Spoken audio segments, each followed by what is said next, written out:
Vice Minister for Africa, Mr. Yuri Pimentel. Welcome to South Africa and welcome to BRICS Africa Channel. Thank you very much. So it's a pleasure and an honor being here. Please do tell us about your visit to South Africa. What is the agenda at this current moment? Yeah, the main purpose of the visit, we were invited by the Ministry of Foreign Affairs of South Africa to have the first meeting of political consultations between the two countries that is established in our agreements of cooperation. So it's a very important moment where we can review all the bilateral cooperation, in what areas are we advancing, and especially this is also the preparation for the first high-level joint commission that should take place in the second semester of this year between the two countries. We already identify several areas for the cooperation. We are working in 17 possible instruments of cooperation, agreements, MOUs, in different areas: energy, mining, education, culture, sports, tourism. By the way, South Africa was the special guest in Venezuela last year for the International Book Fair that took place in 2024. And this year, South Africa will be the special guest for the International Tourism Fair that is going to take place in Venezuela at the end of November of this year. So we have already lots of things that are happening. That's why the importance of the political consultation to prepare a roadmap, a strategic roadmap for the cooperation with South Africa. We have an excellent level of political coordination, of friendship, solidarity, and the challenge for us is how to transform this in specific and concrete cooperation, especially in the economical field, between the two countries for the benefit of our peoples. Yeah. Well, thank you for mentioning around the economic sphere, because a lot of business and investors from South Africa are asking themselves, what is it they can trade with more with Venezuela? Please take us through what are the opportunities that you think that the South African business can invest in. Well, there are two I can mention immediately, even without thinking too much, two areas of cooperation where we can move very fast. One of them is energy. As you know, Venezuela is an oil-producing country for more than 100 years. We have the biggest oil reserves in the world, the third gas reserves in the world. So that's an area, and we also know that South Africa needs energy. Sure. So this is one area that we can immediately identify as a possible area for the cooperation between the two countries.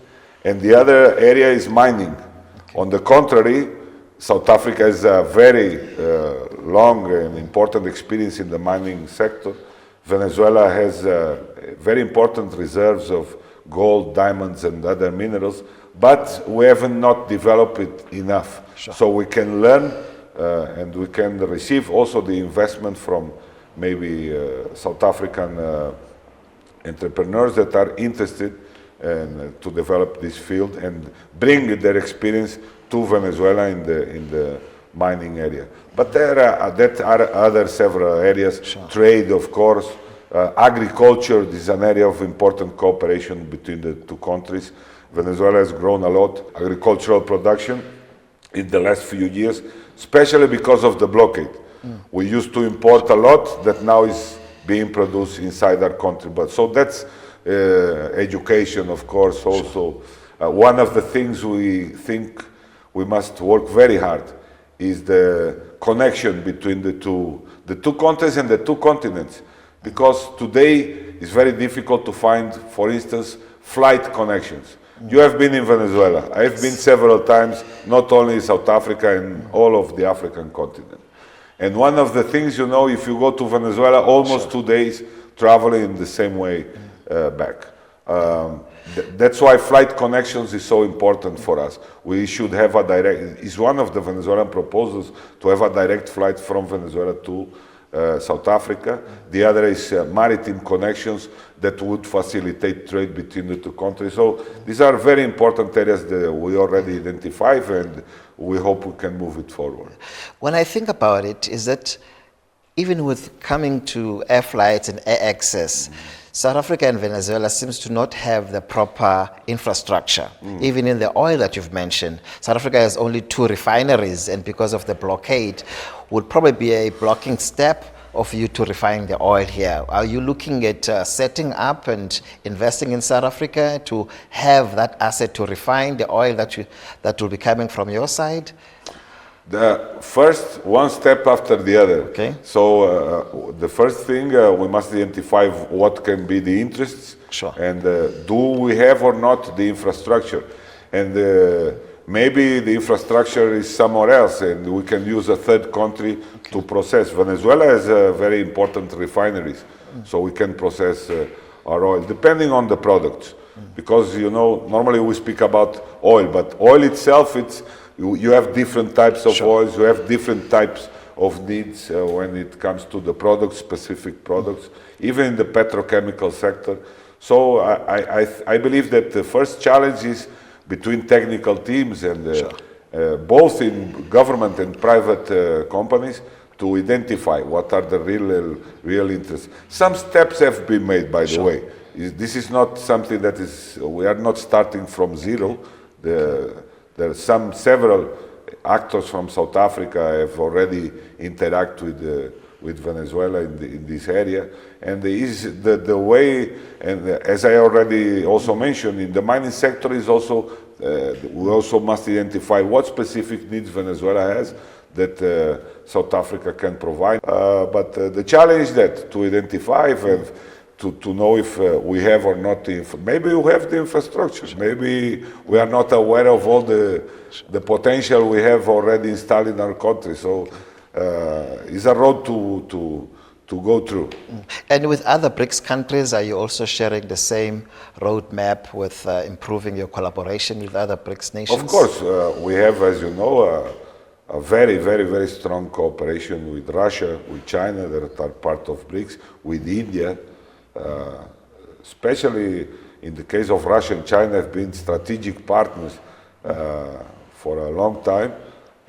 Even in these difficult moments that we lived a few years ago because of the blockade, that was very important for us. We also have, is our neighbor, good relations, especially in the economical area with Brazil. We always can improve, but we exchange a lot, especially in the border of the two countries. So we have already worked with the BRICS countries, and we are also incorporating the new BRICS countries, such as Egypt, for instance. We have been working with them also to identify areas of cooperation. We already had made some deals related with agriculture, cattle, etc., with Egypt and the other countries. We are working in that direction. Of course, with Saudi Arabia, Emirates, and some other countries, we have been partners at OPEC for a long time. We are co-founders of OPEC together with Saudi Arabia. So we already have lots of work that has been done with the BRICS countries. Yes, I'm sure the blockade must have slowed your growth down. And then what's happening now in this era of tariffs and tariff wars all over, how are you coping with it? You know, if there's anything good that we can mention on a blockade country such as Venezuela, we are object. Maybe you don't know this. Venezuela has been targeted with more than 1,000 unilateral coercive measures by the United States and its satellite countries around the world, especially in Europe. But we survived.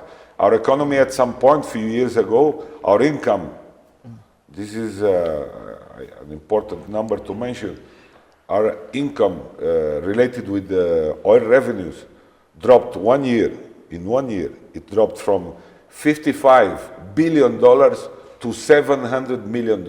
So almost 99% of our income. Of course, this was very hard for our country. We had at some point hyperinflation, lots of problems, but together by the orientations of President Nicolás Maduro, the government, the private sector, everybody working together, we have worked to overcome this situation, and the country has been growing very strongly, especially in the last 3 years. Venezuela GDP grew 15% in 2022, 5.5% 2023. Last year it was almost 9%, and the projection this year, and you can find these numbers in the international organizations. The projection, Venezuela will be the country that will grow more in all of Latin America. So we are recovering our economy. We have been diversifying the economy, especially in the, as I already mentioned, in the agriculture sector. We used to import 90% of what we eat. Now we are producing 90% of what we eat. So these are maybe the good things of the blockade that forced us to go in this direction. So, and I mention all of this to say that these tariffs, for us, this is not new, you know. Lots of other countries are very impressed and very worried, and we understand.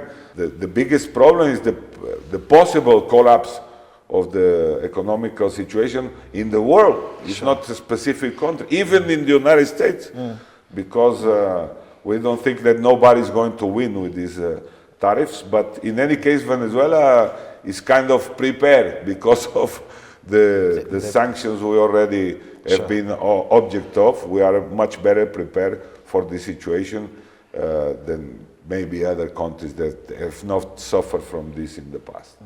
I can tell because when I was there, the resilience of the people, especially your young people, it feels as if the blockade gives you a focal point to move as a country as a whole. So you are telling me that you've been growing in terms of the GDP. So would you say that this has promoted more sovereignty of your economy?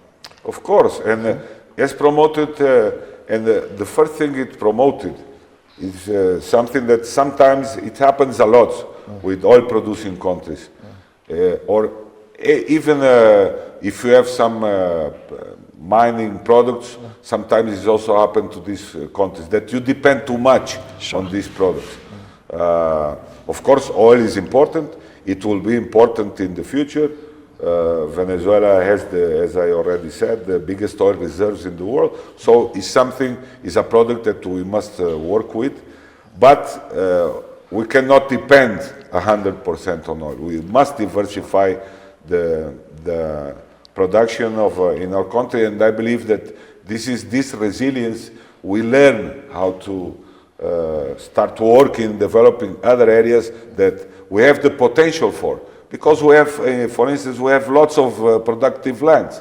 But sometimes it was, you know, you have petrodollars, it's easier to import. Now it's not easy, so you must produce. So you gain, as you mentioned, with all of this, you gain in your sovereignty, you gain in independence, not to depend on the will or the change of mind of some other country. Of course, you cannot be isolated. You must have relations with all the world. But you cannot depend on no one. You can only depend on yourself. I'm sure these are some of the learnings that you have that you'll be sharing with your South African trip. Are you also going to other parts of Africa? Now we already yesterday we visit Lesotho for an exchange with the foreign minister. We have a good relation that we also want to increase, and today we are going to travel to Angola, to Luanda, also to participate with the Angolan government and to establish also the mechanism of political consultations like we did here in South Africa. And while we are here, we still have to pay a visit to the Pan-African Parliament, a very important institution. Venezuela is a country that is observer of the African Union since 2006. We have a representation to the African Union, and we are, in the past, African Union has participated last year for the presidential elections. Maybe you don't know this. For the presidential elections, 24 African countries, including South Africa, sent delegations of their electoral organizations. The name changes from country to country, but 24 countries participation with authorities of their organizations, the institutions for the elections in their countries. African Union sent an observation team. The Pan-African Parliament sent an observation team. ECOWAS sent an observation team. SADC participated through the Parliament of SADC. They sent an observation team. So sometimes they speak about elections in Venezuela, but some of the ones who speak were not there. Sure, sure. We can. In the case of Africa, we had a very big delegation. By the way, we hope this will repeat this year. We'll have, on May 25, we'll have elections for governors and the new parliament. And we are, again, inviting everybody to go and participate, to observe freely and how our electoral system works. We believe is one of the best in the world, very strong. Automatic system that has been developed, by the way, 100% by the Venezuelans. Sure. We don't depend, all the software, all the hardware was made in Venezuela with our own technicians, our own engineers, and we are very proud of it.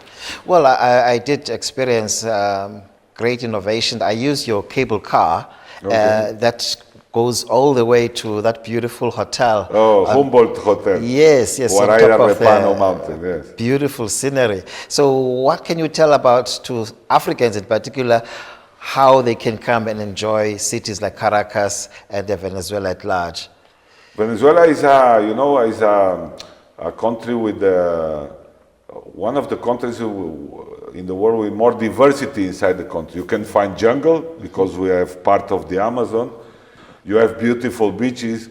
We have archipelagos like Los Roques that you found the most beautiful waters and beaches in the world.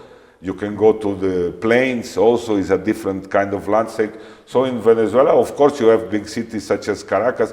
You can enjoy different kinds of tourism, even adventure tourism. If you go to the south, to the jungle, we have the highest. It's a competition we have with South Africa, because we say we have the highest waterfall in the world. Sure. It used to be called Angel Falls. South Africa says the highest waterfall is here. So it's a friendly competition we have. But in any case, beautiful places to visit. We invite all the friends from the African continent to visit us, and we'll find a peaceful country, different to the image that some media tries to sell. You were there, you could witness it. It's a country in peace, where people is working, kids are studying. Of course, we face our own challenges, our own problems, but we face it together as a country and as a people. That's the most important thing, to be united for the progress of the country. One last question before we hit the road.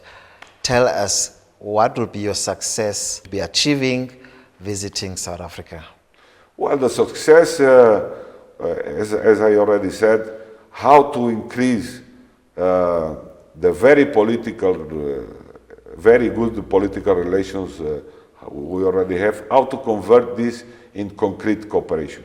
I will inform you, Venezuela, in each government period, you must present, the candidate must present what we call the homeland plan. What is your plan for the government for your new mandate? President Maduro, of course, did this. President Hugo Chavez did this in the past. In all our homeland plans for the governments that we have had in the last 20 years, South Africa is always there mentioned as a strategic partner for us. That's the importance we give to South Africa and to the African continent in general. Commander Hugo Chavez, in the past in Venezuela, they used to see Africa like, something that is very far away from us. And President Chavez changed the vision of the Venezuelans to the African continent. And he said, Africa is Mother Africa. Our roots are there, like our liberator said 200 years ago. Our roots are in Africa. The majority of our people has some kind of Afro-descendant, and we are together not only in history and in culture that we share, but we all are together in the challenges we face. But we really believe that the only way to develop ourselves is with the South-South cooperation. So we should increase the cooperation between the two continents. We cannot depend on countries that don't want us to develop. Because if we develop and we can process, because we know all the natural resources, if we are not in Africa, are in Latin America, in some Asian countries, if we don't need them anymore, what would be the gain for them? So that's why they are not interested in our development. We must do it together. What today is called the global South, some people already speaks about the global East and South to incorporate some other countries in other regions, and we really believe in this. This is a principle of the Bolivarian Revolution. So in concrete, we want to increase, to materialize the already very good cooperation, to transform it in economical, in trade, in development, in knowledge, science and technology, all these areas. We must work together. This is a mandate for our future. Thank you for your time on BRICS Africa Channel. Thank you. I hope all the best, and I'm sure with your hard work and other African states, we will work together to win. Thank you very much. Muchas gracias. Muchas gracias.